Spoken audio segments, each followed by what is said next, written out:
an Madra Rua agus an cat.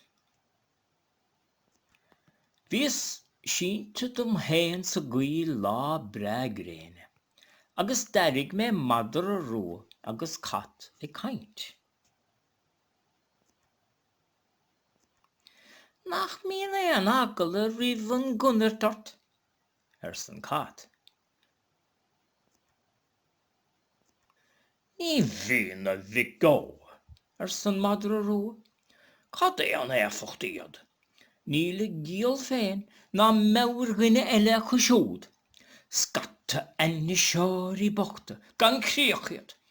Bhain is ard rás hasta, de luin seo chaite againn. Nuair a chunig me ag teachtaíad, bhog me lum go bra réig rompa, gan cíoch sa théilearm.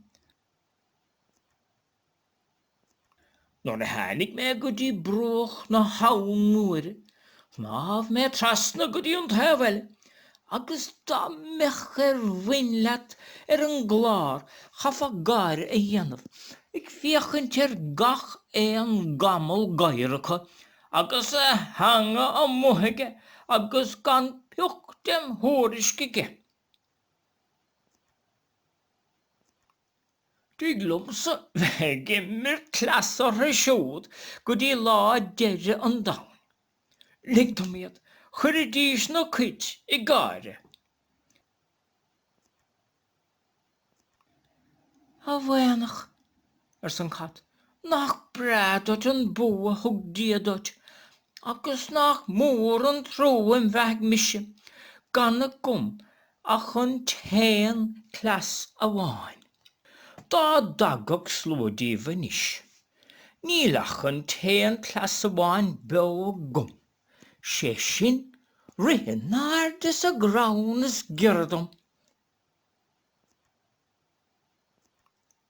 Lena lín sin, darig mé an airc dá séide. Rit an cat a náirdas a grán, agus bhog an Madra Rua leis ag tréalach a clas. Rís sé mar seo agus mar siúd, rís sé síos agus sós an nún agus an áil. Thug sé chur agus fé, ach rúgach sa deire agus stola gána chéile Dúirt mé an féin gur a mar éon clas a bháin fánamh ná lán mála de leasamh gan éfacht.